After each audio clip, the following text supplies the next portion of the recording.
Hello everyone. তো সকাল থেকে মনটা কেমন বিরিয়ানি করছিল। অ্যাকচুয়ালি কালকে রাত্রিবেলা ফুড ব্লগ দেখে ঘুমিয়েছিলাম, তাই সকাল থেকে উঠেই যেন বিরিয়ানি মনটা করছে, শরীরটাও। তো তাই ভাবলাম যে মনের ভেতরে ইচ্ছাটা না ভেঙে একটা মুরগিকে ধরে চলে আসি দাদাবাড়িতে। তো অনেক বুদ্ধি লাগিয়ে মনে পড়লো যে একজনের বার্থডে ছিল 2 মাস আগে, তো ও এখনও পর্যন্ত আমাদেরকে ট্রিট দেয়নি। তো তাকে ভুলভাল বুঝিয়ে 10 মিনিট কনভেন্স করে কলেজ বাঙ্ক করে চলে এসেছি দাদা বৌদিতে। তো অ্যাকচুয়ালি আজকে দাদা বৌদিতে আমরা ওকে ধরবো, পাকড়াও করবো, দিয়ে বার্থডে ট্রিটটা নেবো, তার সঙ্গে সঙ্গে ওকে মুরগি বানাবো। তো লেটস গো। তো অন্যান্য বারের মতো এবারেও এসে লাইনে দাঁড়িয়ে থাকতে হয়েছে। তো আমি এখন আছি দাদা বৌদির মেন দাদা বৌদি অর্থাৎ ব্যারাকপুরের দাদা বৌদিতে। তো দাদা বৌদি ব্যারাকপুরে আসতে হলে তো অনেক রাস্তায় তোমরা পেয়ে যাবে। যেহেতু আমি চন্দননগরে থাকি, তো আমার পাশে দুটো অপশান, হয় আমাকে শ্রীরামপুর অথবা শ্যাওড়াফুলি ঘাট পেরিয়ে আসতে হবে, অথবা নৈহাটি হয়ে। তো আমার মনে হয় শ্রীরামপুর ঘাট পেরিয়ে আসাটা আমার পক্ষে খানিকটা সুবিধা। তো আমি শ্রীরামপুরের ঘাট পেরিয়েই এসেছি। রোদে পুড়ে গুঁতোগুতি খেয়ে এমন একটা জায়গায় দাঁড়িয়ে আছি, এখানে দাঁড়িয়ে থেকে আমার একটাই জিনিস মনে হচ্ছে যে এই হাঁড়িটা নিয়ে পালিয়ে যাই উৎসব নাইয়ার মতো। তো পাশে এখানে ব্যারাকপুর স্টেশনে গিয়ে গোটা হাঁড়িটা সাফ করে দেয়। বিশ্বাস করে আমরা হাঁড়ি নিয়ে পালানোর চেষ্টাও করিনি, তবু একজন এলো, আমাদের সবাইকে ধরলো, ধরে দাদা বৌদি হোটেলের ভিতর নিয়ে গেল এবং এমন একটা জায়গায় বসালো যেখানে আমি প্রত্যেকবার দাদা বৌদি এলে এইখানেই বসি। মানে এটা আমার পার্মানেন্ট চেয়ার হয়ে গেছে এটা। এমনটা নয় যে এই টেবিলটা পছন্দ বলে আমি এখানে বসি। এখানে বসাটা আমার টোটালটা অনিচ্ছার ওপরই হয়। মানে আমি যতবারই আসি আমাকে এইখানেই বসিয়ে দেওয়া হয়, কেন জানি না। আমি আজ পর্যন্ত এতদিনে এসেছি, প্রায় 4-5 বার দাদা বৌদি এসেছি, কোনোদিনই দাদা বৌদি লেখাটার সামনে কোনোদিন টেবিলে বসতে পারিনি। আমাকে সববারে এখানেই বসিয়ে দেওয়া হয়। আমি তো ভাবছি আজকে টেবিলে নিজের নাম লিখেই ছাড়বো, যেমনটা স্কুলে করতাম, বেঞ্চে লিখে রাখতাম না নাম, যে বেঞ্চে বসতাম। সেরকম ভাবছি আজকে আমি এই টেবিলে নাম লিখেই ছাড়বো। তারপর দেখছি পাশে এরকম একজন স্টাফ দাঁড়িয়ে আছে, তাই আর ট্রাই করিনি। ভয় আছে তো নাকি? দাদা বৌদিতে এলে তো মেনু কার্ড দেখার কোনো প্রয়োজনই নেই, যেহেতু স্টাফ দিয়ে গেল, তাই স্টাফকে অপমান না করে মেনু কার্ডটা এমনিই খুলে আছে। আর তোমরা যদি চাও তো এখান থেকে বিভিন্ন ধরনের বিরিয়ানির দাম দেখে নিতে পারো, তার সঙ্গে স্যালাডের দামও দেওয়া আছে। তারপর স্টার্টারের পোর্শনটা খুলে চোখ বন্ধ করে অর্ডার দিয়ে দিলাম ভেটকি ফ্রাই, যেটা এখানে খুবই ফেমাস একটা নাম আছে ডায়মন্ড ফ্রাই বলে। আর তোমরা চাইলে বাকি ডিশগুলোরও নাম এবং দাম দেখে নিতে পারো। মকটেল পোর্শনে তোমরা বিভিন্ন ধরনের ভ্যারাইটিসের মকটেল পেয়ে যাবে, তার সঙ্গে সঙ্গে বিভিন্ন ধরনের সফট ড্রিঙ্কসও পেয়ে যাবে। কিন্তু আজকে আমরা এই মেনু থেকে বেরিয়ে একটা নতুন ডিশ ট্রাই করব। সেটা হচ্ছে, এইখানে 3 ধরনের ডিশ আছে যেটা হোলি স্পেশালে দাদা বৌদি লঞ্চ করেছে। একটা হচ্ছে মটকা ঠান্ডাই, রোস্ট ঠান্ডাই আর বাদাম লস্যি। এদের মধ্যে থেকে আমরা অনেক চিন্তা করে ডিসাইড করলাম যে রোস্ট ঠান্ডাইটা ট্রাই করব। একটু ওয়েট করতে না করতেই স্টাফ এসে দিয়ে গেল আমাদের 5 জনের জন্য 5টা ভেটকি ফ্রাই, যেটা ডায়মন্ড ফ্রাই বলেও এখানে খুব ফেমাস একটা নাম আছে। তো যদি আমি ভেটকি ফ্রাইগুলোর কথা বলি, তবে নো ডাউটলি সাইজ ঠিকঠাকই আছে, ভীষণ বড়ও বলবো না আর একদম ছোট সেটাও নয়। এবার খেয়ে দেখতে হবে যে টেস্টটা কেমন। চয়ন, টেস্ট কেমন? প্রাইস অনুযায়ী ঠিকঠাক। মাছের যে গুরুত্বটা ভেতরে ওটা যথেষ্টই বেটার। মোটামুটি মানে ভালো। 10-এর মধ্যে 8। আচ্ছা, শিবাজি কেমন টেস্ট? ভালোই লাগবে, আচ্ছা, টেস্টটা ঠিকঠাকই আছে, পুরো ক্রাঞ্চি। শিবাজি দারুণ দারুন। আলাপান heavy taste, heavy. Heavy taste. তাহলে আমি ওকে একটা শর্ট টার্মে বলে দেবো, ফাটাফাটি 9/10। তারপর ফুড ব্লগারদের মতো বিভিন্ন ধরনের মুখের এক্সপ্রেশন দেওয়ার চেষ্টা করলাম। জানি হয়নি, তবু ট্রাই তো করেছি। তারপর স্টাফ এসে ইউএফওর মতো একটা একটা করে বিরিয়ানির প্লেট আমাদের সামনের টেবিলে বসিয়ে দিয়ে গেল, এবং যেটা দেখে আমাদের মানসিক অবস্থা প্রায় ডিস্টার্ব হয়ে গেছিলো। সেই সময় টেবিলে রোস্ট ঠান্ডাইগুলো দিয়ে গেল, এবং যেটা দেখার পর আমরা মনের মধ্যে একটা আলাদাই হাসি পেলাম। রোস্ট ঠান্ডাইটা অর্ডার দেওয়ার সময় স্টাফকে জিজ্ঞাসা করেছিলাম যে রোস্ট ঠান্ডাইতে রোস্ট থাকবে তো, তখন স্টাফ বলেছিল হ্যাঁ, আর এখন দেখছি রোস্ট ঠান্ডাইতে একটা পাঁপড়ি দিয়ে গেছে।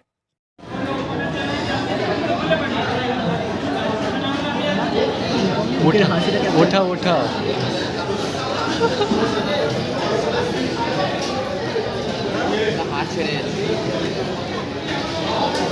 একটা বিরিয়ানি দিয়ে দেই।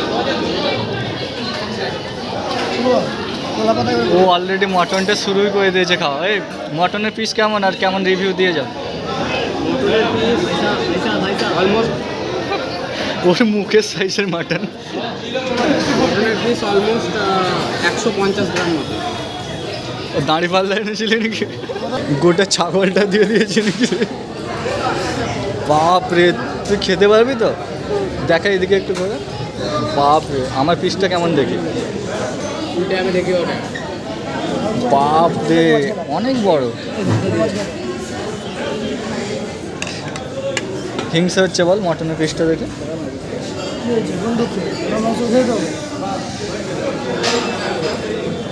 সবচেয়ে মটনের বড় পিস আমার। এটা হচ্ছে আমার সামনে সিচুয়েশন, সামনে বিরিয়ানি, একটুও খাইনি কিন্তু আমি। এখানে স্যালাড, এখানে মটনটা আর আলুটা মিলে গোটা সমস্ত রাইস খেয়ে নিয়েছে। আমার রাইস এইটুকু, কিন্তু মটনের পিসটা ভীষণই বড়, অনেকটাই বড় মটনের পিসটা। আলুটাও অনেকটা বড় দিয়েছে, কিন্তু ব্যাপারটা হচ্ছে রাইসটা অনেকটা কম। আর এখানে ডেজার্টটাও ওয়েট করছে আমার জন্য। এখানে স্যালাড, রাইসটা একটু কম হয়ে গেল, মটনটা একটু বড় তো ওই জন্য, আর আলুটাও বেশ বড়। কী হলো, খেয়ে নিবি নাকি? ও আচ্ছা, দুটো মটন মিলে একটা প্লেট গোটাটা ভর্তি। আমারটা কিন্তু এক্সচেঞ্জ করিস না ভাই, অনেক দিন পর দাদা বৌদি এলাম। তারপর বুকে সাহস নিয়ে দ্বিতীয়বার আবার ফুড ব্লগারদের মতো মুখের এক্সপ্রেশন দেওয়ার চেষ্টা করলাম। জানি এইবারে আগের চেয়ে অনেকটাই ভালো করেছি, আমাকে অ্যাপ্রিসিয়েট করার কোনো দরকার নেই, আমি জানি আমি ভালো করেছি। সব ফুড ব্লগার ফেল, অনলি সোমবেরি। দাদা বৌদি বিরিয়ানিতে সবচেয়ে ভালো জিনিস হচ্ছে, দাদা বৌদি বিরিয়ানিতে যে মটন বা চিকেনের পিসটা থাকে সেটা অনেকটাই বড়, প্রায় 150 থেকে 200 গ্রামের মতো হয়। আর একটা জিনিস হচ্ছে, দাদা বৌদিতে বিরিয়ানি অর্ডার দিলে একটা ছোট জলের বোতল এবং তার সঙ্গে সঙ্গে এক বাটি স্যালাড ফ্রিতেই পাওয়া যায়। তারপর বিরিয়ানিটা খেয়ে লাস্টবারের মতো ফুড ব্লগারদের মতো এক্সপ্রেশন দেওয়ার চেষ্টা করেছি। এবারে কিন্তু আমার দিক দিয়ে কোনো দোষ নেই, আমি আমার বেস্ট দিয়ে করেছি, ক্যামেরাম্যান নিতে পারেনি ঠিক করে। যে আমাদের ট্রিট দিয়েছে তার পাশ থেকে শুরু করি। কি কি অর্ডার দিয়েছিলি, মানে কি কি আমাদের খাওয়ালি, একটু জোরে বলবি। অর্ডারে প্রথমে আমাদের স্টার্টারে ছিল ভেটকি মাছের ফিশ ফ্রাই। আচ্ছা। তারপরে মাটন বিরিয়ানি। আচ্ছা। 1 প্লেট করে মাটন বিরিয়ানি হওয়ার পর আমরা নতুন হোলি স্পেশাল রোজ ঠান্ডা, আচ্ছা, মানে মকটেল টাইপেরই বলতে পারে, কিন্তু এটা ডেজার্ট আভিজাত্যপূর্ণ মাটির গ্লাসে একটা সার্ভ করা। আচ্ছা, মানে এইরকম গ্লাসটা দেখি। এরকম মাটির গ্লাসে সার্ভ করা হয়। আর রোজ কোথায়? রোজ রোজের একটা পাপড়ি আপনারা দেখতে পাচ্ছেন, এটা উপরে আছে। একটাই পাঁপড়ি? একটাই পাপড়ি দেওয়া হয়েছে, ওটাই রোজ ঠান্ডায়। আর টেস্ট কেমন ছিল এটা? টেস্ট অবশ্যই ভালো, তবে কত প্রাইস কত নিল? প্রাইস 169 টাকা। 169। তো আমার এটা পার্সোনাল মতামত যে আমার এটা ওভার প্রাইস লেগেছে, মানে কত হওয়া উচিত দামটা? আমার মতে 100-র মধ্যেই থাকা উচিত। 99? আচ্ছা ঠিক আছে, আমি রিভিউ দেওয়ার সময় দিয়ে যাবো, বলে যাবো। এবার বিরিয়ানিটা কেমন ছিল? বিরিয়ানি অবশ্যই স্ট্যান্ডার্ড বিরিয়ানি, দামের রাইস, মটন, আলু সব কোয়ালিটি ঠিক? সব কিছুর কোয়ালিটি ভালো, কোয়ান্টিটিও মোটামুটি ভালো, কারণ রাইসের কোয়ান্টিটি এমনিতে একটু কম, কারণ মাটনের পিসটার সাইজটা অনেকটা বড়, তাই জন্য যেহেতু মাটন এবং আলুতে অনেকটা জায়গা পরিমাণ দখল করছে, তাই জন্য রাইসটা একটু। আর ফিশ ফ্রাইটা? ফিশ ফ্রাই অল ওভার ঠিকঠাক, 10-এর মধ্যে 8। আচ্ছা, আর গোটাটা খেতে পেয়েছিস মটন বিরিয়ানি? না না, আমরা প্যাকিং করে নিয়েছি বাড়ির জন্য। আচ্ছা, এই যে একজন, দুজন আর এই যে তিনজন, এই তিনজন খেতে পারেনি, বললো খেয়ে নেবো, বিশাল কিছু বলে এসেছিলো, খেতে পারেনি। আলাপন আর আমরা গোটা বিরিয়ানিটা খেয়ে নিয়েছি। মানে ফুড ব্লগার না হতে পারি, কিন্তু গোটা খাবার খেতে পারি আর কি। অ্যাকচুয়ালি ফুড ব্লগার নই, কিন্তু খাবার খেতে পারি। তো যাই হোক, প্রশংসা করছি না নিজের, সত্যিটা বলছি। আর শুভজিৎ, কেমন লাগলো ওভারঅল? সব কিছু বলতে ঠিকঠাকই ছিল, স্পেশালি এইটা বল, এইটা তো আমার সেরা লেগেছে। এটা আমারও ভালো লেগেছে, কিন্তু জয়েন যেমন বললে এটা একটু ওভার প্রাইস, বিরিয়ানি তো খেতে পারিস না। হ্যাঁ হ্যাঁ, অ্যাকচুয়ালি আজকে এসিটা বন্ধ হয়ে গেছে, মানে এখানে একটু অনেকটা বড় ছিল, আমারটাও সবচেয়ে বড়, আমার অনেক বড় পিসই পড়েছিল। অ্যাকচুয়ালি ব্লগ করবো জানে হয়তো, দুটো বড় পিসই দিয়েছিল। যাই হোক,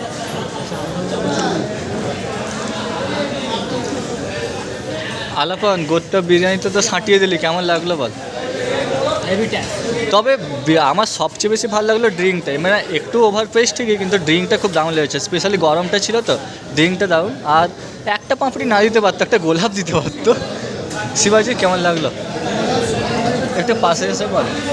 সব খাবার ঠিকঠাক লেগেছে, বিরিয়ানির কোয়ান্টিটি, রাইসের কোয়ান্টিটি কোয়ান্টিটি সবই ঠিকঠাক হবে।